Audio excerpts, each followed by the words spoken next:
सभी विद्यार्थियों का YouTube चैनल पर हार्दिक स्वागत है। आज हम इंटरमीडिएट की फिजिक्स में लेंस के बारे में पढ़ेंगे। किसके बारे में पढ़ेंगे? लेंस के बारे में। लेंस हमारे पास अंग्रेजी का वर्ड हमारे पास है। लेंस का हिंदी अर्थ हमारे पास होता है ताल। क्या होता है? ताल। मतलब लेंस का हिंदी अर्थ हमारे पास होता है ताल। समझ में आ गई ये? अब ध्यान दो, उसमें लेंस हम सबने देखा है कैसा होता है। तो हमने ये देखा है लेंस कांच का बना होता है, पारदर्शी होता है, समांग होता है। हम इसकी व्याख्या कर चुके हैं इसमें। जैसे कांच हमारे पास एक पदार्थ हमारे पास है।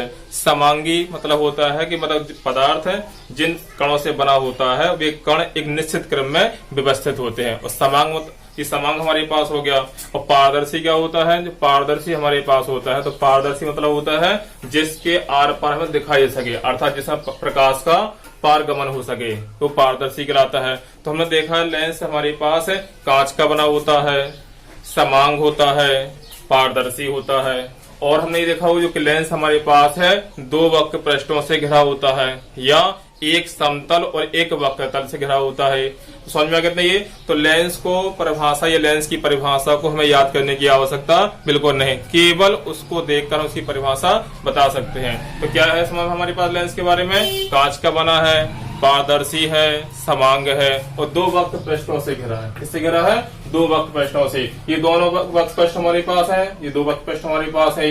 इसमें एक समतल भी हो सकता है, एक वक्र तल भी हो सकता है, या दोनों वक्र तल हो सकते हैं। तो लेंस की परिभाषा क्या हो जाती है? मतलब लेंस एक ऐसा समांग पारदर्शी माध्यम है जो दो वक्र तलों से या एक समतल एक वक्र तल से घिरा होता है। समझ में आ गया नहीं है? तो लेंस क्या है? एक बार फिर सुन सकते हैं इसकी परिभाषा, मतलब लेंस के बारे में। तो ध्यान दो, उसमें लेंस एक ऐसा समांग पारदर्शी माध्यम है जो दो वक्र पृष्ठों से या एक समतल एक वक्र तल से घिरा होता है, लेंस कहलाता है। क्या कहलाता है? लेंस। अब हम पढ़ेंगे इसमें लेंस के प्रकार, द टाइप्स ऑफ लेंस। अब ध्यान दो, उसमें लेंस हमारे पास मुख्यतः दो प्रकार के होते हैं। कितने प्रकार के होते हैं? दो प्रकार के। एक हमारे पास होता है उत्तल लेंस है, एक हमारे पास होता है उत्तल लेंस और दूसरा हमारे पास होता है अवतल लेंस। कौन सा होता है? अवतल लेंस। उत्तल लेंस हमारे पास इंग्लिश में कहते हैं कन्वेक्स लेंस। क्या कहते हैं? कन्वेक्स है, कन्वेक्स लेंस। और दूसरा हमारे पास अवतल, अवतल को हम इंग्लिश में कहते हैं कनकेव, कनकेव लेंस। तो इतना समझ में आ गया? मतलब लेंस मुख्यतः हमारे पास दो प्रकार के होते हैं। कितने प्रकार के होते हैं? दो प्रकार के। एक हमारे पास है उत्तल लेंस है, जिसे इंग्लिश में कहते हैं कन्वेक्स लेंस है। दूसरा हमारे पास है अवतल लेंस है, जिसे इंग्लिश में कहते हैं कनकेव लेंस हमारे पास। अब ध्यान दो, उत्तल लेंस किसे कहते हैं? कौन सा लेंस है? उत्तल लेंस है। हमने देखा जो उत्तल लेंस होता है वो बीच में मोटा और किनारों पर पतला होता है। कैसा होता है? बीच में मोटा होता है और किनारों पे पतला होता है। तो उत्तल लेंस की परिभाषा क्या बन जाएगी? मतलब जो लेंस बीच में मोटा तथा किनारों पे पतला होता है उत्तल लेंस कहलाता है। कौन सा लेंस कहलाता है? उत्तल लेंस कहलाता है। क्लियर नहीं? अब ध्यान दो, उत्तल लेंस के मुख्य तीन भाग होते हैं। कितने भाग होते हैं? उत्तल लेंस के मुख्यतः तीन भाग होते हैं। एक हमारे पास होता है उभय उत्तल लेंस है, जिसको उभयोत्तल कर सकते हैं संधि करके। दूसरा हमारे पास होता है समतल उत्तल लेंस है और तीसरा हमारे पास होता है अवतल उत्तल लेंस है। मतलब ये लेंस के जो भाग हमारे पास उत्तल लेंस के हैं वो पृष्ठ के आधार पर है। किसके आधार पर है? पृष्ठ के आधार पर। देखो इसमें दोनों पृष्ठ कैसे हैं? उभय है, मतलब ये भी उत्तल हमारे पास है, ये भी उत्तल, तो उभय उत्तल हमारे पास हो गया। तो ये हमारे पास उभय उत्तल लेंस है। इसका एक पृष्ठ हमारे पास समतल है, एक उत्तल हमारे पास है, तो समतल उत्तल लेंस हो जाएगा। इसके दोनों पृष्ठ, इसके पृष्ठ हमारे एक अवतल है एक उत्तल है, तो इसलिए अवतल उत्तल लेंस हो जाएगा। तो इतना समझ में आ गया होगा ना ये? मतलब उत्तल लेंस के मुख्य तीन भाग होते हैं। कितने भाग होते हैं? तीन भाग। एक हमारे पास होता है उभय उत्तल लेंस है, दूसरा होता है समतल उत्तल लेंस है और तीसरा हमारे पास होता है अवतल उत्तल लेंस। तो हमारे पास उत्तल लेंस और उत्तल लेंस के भाग हो गए। इसके बाद हम पढ़ेंगे अवतल लेंस। दूसरा लेंस कौन सा था हमारे पास? है दूसरा लेंस हमारे पास है अवतल लेंस। तो अवतल लेंस क्या है, मतलब जो लेंस बीच में पतला और किनारों पे मोटा होता है अवतल लेंस कहलाता है। समझ में आ गया ये, मतलब अवतल लेंस क्या होता है, मतलब जो लेंस बीच में पतला और किनारों पे मोटा होता है अवतल लेंस कहलाता है। अवतल लेंस के भी मुख्य 3 भाग होते हैं। कितने भाग होते हैं, अवतल लेंस के भी मुख्य 3 भाग होते हैं। कौन कौन, पहला हमारे पास होता है उभय अवतल लेंस, और दूसरा हमारे पास होता है समतल अवतल लेंस, और तीसरा हमारे पास होता है उत्तल अवतल लेंस। समझ में आ गया नहीं ये, मतलब ये हमारे पास अवतल लेंस के 3 भाग हैं। पृष्ठ के आधार इसके नाम रखे गए हैं। उभय अवतल लेंस संधि करेंगे तो उभयोत्तल हो जाएगा, समतलोत्तल हो जाएगा, उत्तलोत्तल हो जाएगा, तो उसको थोड़ा कठिनाई होती है, इसलिए हम सीधे सीधे याद रखेंगे। जैसा पृष्ठ वहीं से नाम प्रारंभ कर देंगे। दोनों उभय हैं तो उभय अवतल लेंस हो जाएगा।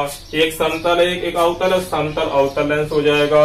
एक हमारे पास उत्तल पृष्ठ, एक अवतल है तो उत्तल अवतल लेंस हो जाएगा। तो ये हमारे पास अवतल लेंस के भाग हुए।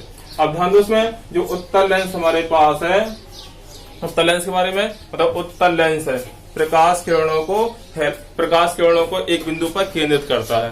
समझ में आ गई ये, मतलब उत्तल लेंस प्रकाश किरणों को एक बिंदु पर केंद्रित करता है, अर्थात सुकोड़ता है।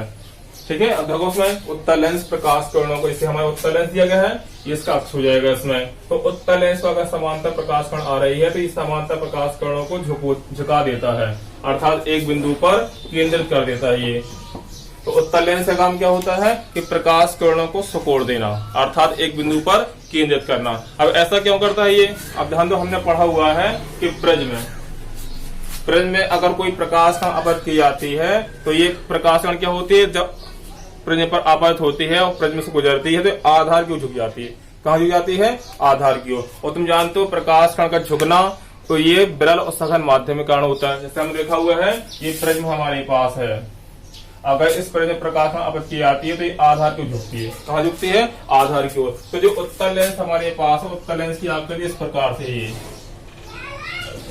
अगर उस उत्तल लेंस को छोटे छोटे भाग कर दें, जैसे एक भाग ये हो गया, एक भाग ये हो गया, एक भाग ये, एक भाग ये, अगर इसमें प्रकाश में आपतित की जाएगी तो प्रिज्म के आधार पर वह कहाँ झुकेगी, नीचे की ओर। अगर यहाँ प्रकाश में आपतित की कहाँ झुकेगी, आधार की ओर। यहाँ प्रकाश कहाँ झुकेगी, आधार की ओर। ऐसे इसमें देखो आधार की ओर, इसमें आधार की ओर, इसमें ये आधार की ओर। इसीलिए उत्तल लेंस क्या करता है, प्रकाश किरणों को सुकोड़ता है, अर्थात एक बिंदु पर केंद्रित करता है। अगर कोई पूछे इसका कारण क्या है तो प्रिज्म के कारण, इसी कारण इसमें प्रिज्म के कारण। समझ में आ गया ना ये। इसी प्रकार देखो अवतल लेंस हमारे पास है, अगर इस अवतल लेंस का काम क्या होता है, अगर इस अवतल लेंस में प्रकाश कण डाली जाती है तो ये प्रकाश कण को फैला देता है। क्या करता है, ये भी क्या होगा, इसका कारण क्या होगा, प्रिज्म के कारण। अब दोस्तों में अगर इस उत्तल लेंस के भाग कर रहे हैं, क्या कर रहे हैं, भाग, छोटे भाग कर रहे हैं, तो इसमें हमारे पास जो आधार फैला ये ऊपर की ओर है, इसीलिए कहाँ झुकाएगा, आधार की ओर। इसमें हमारे प्रकाश कहाँ झुकेगी, आधार की ओर। इसीलिए अवतल लेंस का काम होता है कि प्रकाश किरणों को फैला देना। क्या होता है, अवतल लेंस का कार्य होता है प्रकाश किरणों को फैला देना। तो इतना याद रहेगा, इंपॉर्टेंट है, इसको याद रखना। फिर ध्यान दो, उसमें उत्तल लेंस प्रकाश किरणों को सुकोड़ता है, अवतल लेंस प्रकाश किरणों को फैला देता है। इसका कारण क्या है, प्रिज्म के कारण। और प्रिज्म क्यों ऐसा करता है, सघन और विरल माध्यम के कारण। इसमें इतना समझ में आ गया होगा ना। पढ़ेंगे लेंस संबंध कुछ परिभाषा, जैसे हमारे पास है मुख्य अक्ष किसे कहते हैं, प्रकाशिक केंद्र क्या है, अर्थात ऑप्टिकल सेंटर क्या है। तीसरा हमारे पास लेंस का फोकस क्या है, इसके बारे में जानेंगे आज हम। तो ध्यान दो, सबसे पहले हम पढ़ रहे हैं मुख्य अक्ष के बारे में, इसके बारे में, मुख्य अक्ष के बारे में। अब ध्यान दो, मुख्य अक्ष हमारे पास है, चाहे उत्तल लेंस हो चाहे अवतल लेंस हमारे पास हो। जैसे हमारे पास मान लो उत्तल लेंस है, ये उत्तल लेंस हमारे पास है, तो हमने देखा उत्तल लेंस हमारे पास 2 वक्र तलों से बना है। किससे बना है, 2 वक्र तलों से। ये लेंस का हमारे पास हो जाएगा आधार।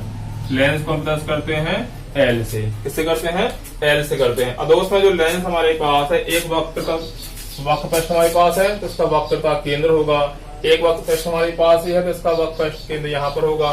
तो जो हमारे पास लेंस होगा, तो जो लेंस हमारे पास है, या उत्तल लेंस है या अवतल लेंस है, 2 वक्र पृष्ठों से बना हुआ है। जब 2 वक्र पृष्ठों से बना हुआ है तो उसके 2 वक्रता केंद्र होते हैं। क्या होते हैं, इस लेंस के हमारे पास है 2 वक्रता केंद्र होंगे। इसमें एक हमारे पास C1 और दूसरा क्या हो जाएगा, C2 हो जाएगा। समझ में आ गई है। जो लेंस हमारे पास है या उत्तल लेंस हो या अवतल लेंस हो, तो इस जो हमारे दो वक्र पृष्ठों से बना होता है, तो पहले वाले वक्र पृष्ठ का वक्रता केंद्र C1 और दूसरे वाले पृष्ठ का वक्रता केंद्र C2। तो इसके दो वक्रता केंद्र हैं। कितने वक्रता केंद्र होते हैं?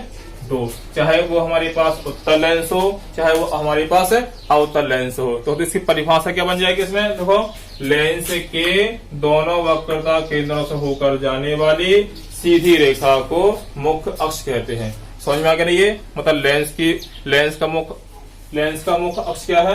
मतलब लेंस का मुख्य अक्ष है लेंस के दोनों वक्रता केंद्रों से होकर जाने वाली सीधी रेखा को मुख्य अक्ष कहते हैं। मतलब साधारण सी परिभाषा, मुख्य अक्ष है लेंस के दोनों वक्रता केंद्रों से होकर जाने वाली सीधी रेखा को मुख्य अक्ष कहते हैं। क्या कहते हैं? मुख्य अक्ष। ये हमारे पास मुख्य अक्ष हो गया।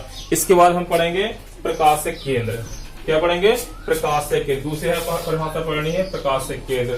तो ध्यान दो, उसमें जो प्रकाशिक केंद्र है, क्या ये प्रकाशिक केंद्र है क्या?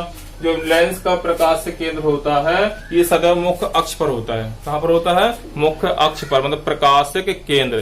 ठीक है ना? ये समझ में, ये प्रकाशिक केंद्र कहाँ पर होता है? ये प्रकाशिक केंद्र जो हमारे पास होगा वो सदैव मुख्य अक्ष पर होता है। अब इसमें यह आवश्यक नहीं है कि प्रकाशिक केंद्र लेंस के अंदर हो कि लेंस के बाहर हो। समझ में आ गया? ये प्रकाशिक केंद्र कहाँ पर स्थित होता है? मेन पॉइंट मुख्य अक्ष पर होता है। कहाँ पर होता है? मुख्य अक्ष पर। अब ध्यान दो, इसमें जैसे हमारे पास इसमें कोई प्रकाश वृत्ति आ रही है और ये प्रकाश का बिना विचलित हुए जिस बिंदु से निकल जाती है, तो उस बिंदु को ही हम कहते हैं प्रकाशिक केंद्र कहते हैं। ये किसके लिए हमारे पास है? पतले लेंस के लिए। हम साधारणतः पतले लेंस का ही प्रयोग करते हैं, मोटे लेंसों का प्रयोग नहीं करते। अपनी फिजिक्स पढ़ाई में हम किसका प्रयोग करेंगे? पतले लेंस का। तो दोस्तों ने देखा, ये प्रकाशिक केंद्र हमारे पास है और प्रकाशिक केंद्र निश्चित है कहाँ होता है? मुख्य अक्ष पर होता है। कहाँ पर होता है? मुख्य अक्ष पर। तो प्रकाशिक केंद्र की परिभाषा क्या हो जाएगी? इसकी परिभाषा प्रकाशिक केंद्र की क्या होगी? इसकी परिभाषा, तो ये हमारे पास मुख्य अक्ष है और प्रकाशिक केंद्र मुख्य अक्ष पर होता है। तो प्रकाशिक केंद्र की परिभाषा हो जाएगी लेंस के मुख्य अक्ष पर स्थित वह बिंदु। ठीक है ना? ये लेंस के मुख्य अक्ष पर स्थित वह बिंदु जिससे कोई प्रकाश किरण बिना विचलित हुए सीधी निकल जाती है, तो उस बिंदु को हम प्रकाशिक केंद्र कहते हैं और इसे हम कैपिटल C से प्रदर्शित करते हैं। किससे करते हैं? कैपिटल C से। समझ में आ गया ना? ये प्रकाशिक केंद्र। ठीक है ना? एक बार फिर सुन सकते हो, प्रकाशिक केंद्र लेंस के मुख्य अक्ष पर स्थित वह बिंदु जिससे कोई प्रकाश किरण बिना विचलित हुए सीधी निकल जाती है, तो उस बिंदु को हम लेंस का प्रकाशिक केंद्र कहते हैं। इसे हम कैपिटल C से प्रदर्शित करते हैं। इसकी दूसरी परिभाषा हो सकती है, जैसे अगर हमारे पास थोड़ा सा मोटा लेंस हो। कैसा हो? जो लेंस हमारे पास है, अगर थोड़ा सा मोटा लेंस हमारे पास है, तो ये पतले लेंस के लिए हमारे कह सकते हैं। दूसरा हमारे पास, मान लो हमारे पास लेंस हमारे पास है मोटा,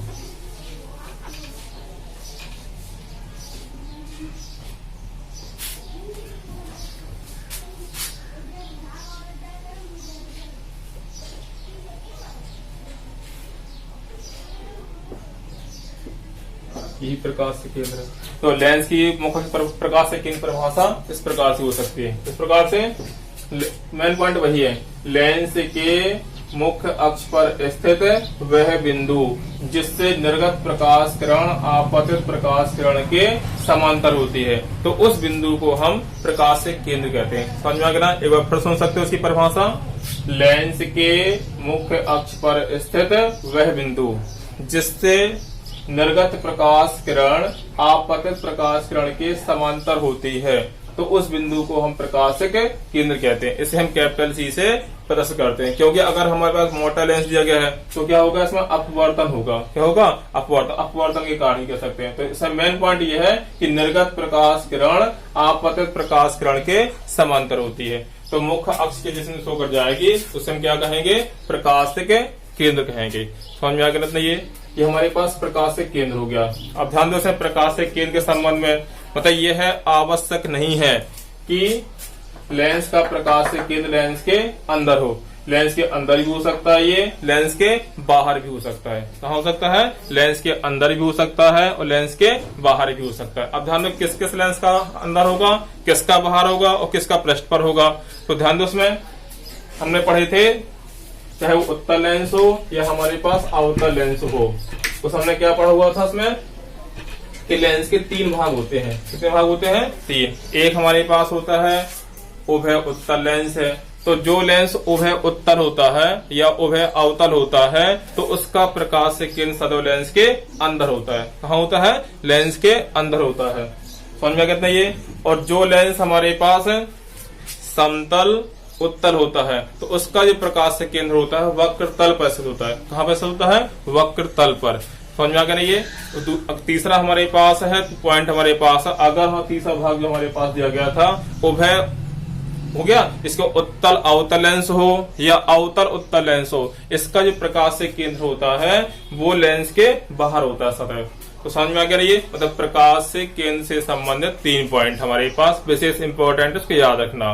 क्या है इसमें? अगर हमारे पास पहला पॉइंट ध्यान दो, उसमें अगर हमारे पास लेंस उभय उत्तल है या उभय अवतल है तो इसका प्रकाश से केंद्र सदैव लेंस के अंदर होता है।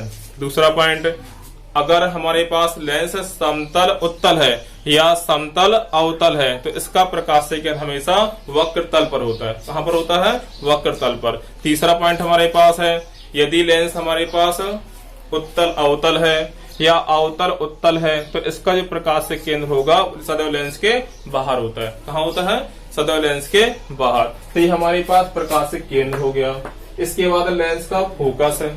हम फोकस के बारे में जानते हैं कि अगर चाहे दर्पण हमारे पास हो चाहे लेंस हो, उसमें प्रकाश किरणों को समांतर कर देना या समांतर प्रकाश किरणों केंद्रित कर देना, तो जिस बिंदु पर होगा उसे हम क्या कहते हैं? लेंस का फोकस कहते हैं। क्या कहते हैं? लेंस का फोकस है। समझ में गई। अब ध्यान दो, उसमें जो लेंस हमारे पास है इसके 2 फोकस होते हैं। एक हमारे पास होता है प्रथम फोकस, प्रथम फोकस है या लेंस का प्रथम मुख्य फोकस हमारे पास, ऐसा भी कह सकते हैं हम। अब दो प्रथम फोकस क्या है? जैसे हमारे पास लेंस दिया जाता है, ये उत्तल लेंस हमारे पास दिया गया है। कौन सा लेंस हमारे पास है? उत्तल लेंस। ये इसमें इसलिए हमारे पास लेंस का अक्ष हो गया, ये लेंस को करते हैं एल से। अब देखो प्रथम मुख्य फोकस है, देखो उसमें लेंस के मुख्य अक्ष पर स्थित वह बिंदु जिससे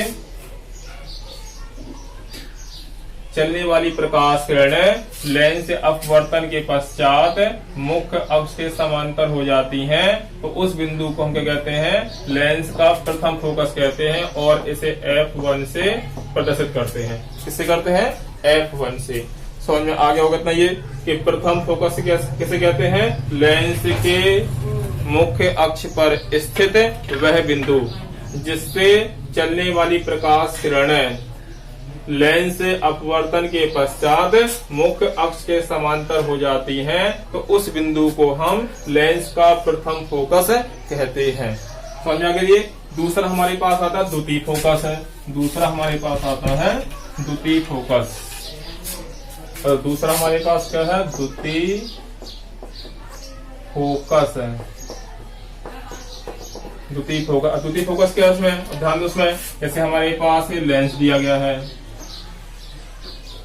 ये लेंस का हमारे पास अक्ष हो जाएगा, लेंस को करते हैं एल से। ये हमारे पास मुख्य अक्ष दिया गया है। अब ध्यान दो, इसका जस्ट उल्टा, मुख्य अक्ष के समांतर चलने वाली प्रकाश किरणें लेंस से अपवर्तन के पश्चात मुख्य अक्ष के जिस बिंदु पर मिलती हैं, तो उस बिंदु को हम लेंस का द्वितीय फोकस कहते हैं और इसे F2 से प्रदर्शित करते हैं। किससे करते हैं? F2 से। समझ में आ गया इतना ये। अब ध्यान दो, उसकी परिभाषा द्वितीय फोकस है मुख्य अक्ष के समांतर चलने वाली प्रकाश किरणें लेंस से अपवर्तन के पश्चात, इससे लेंस से अपवर्तन के पश्चात मुख्य अक्ष के जिस बिंदु पर मिलती हैं, तो उस बिंदु को हम लेंस का द्वितीय फोकस कहते हैं और इसे हम F2 से प्रदर्शित करते हैं। किससे करते हैं? F2 से। हमारे पास प्रकाश से केंद्र हो गया इसमें।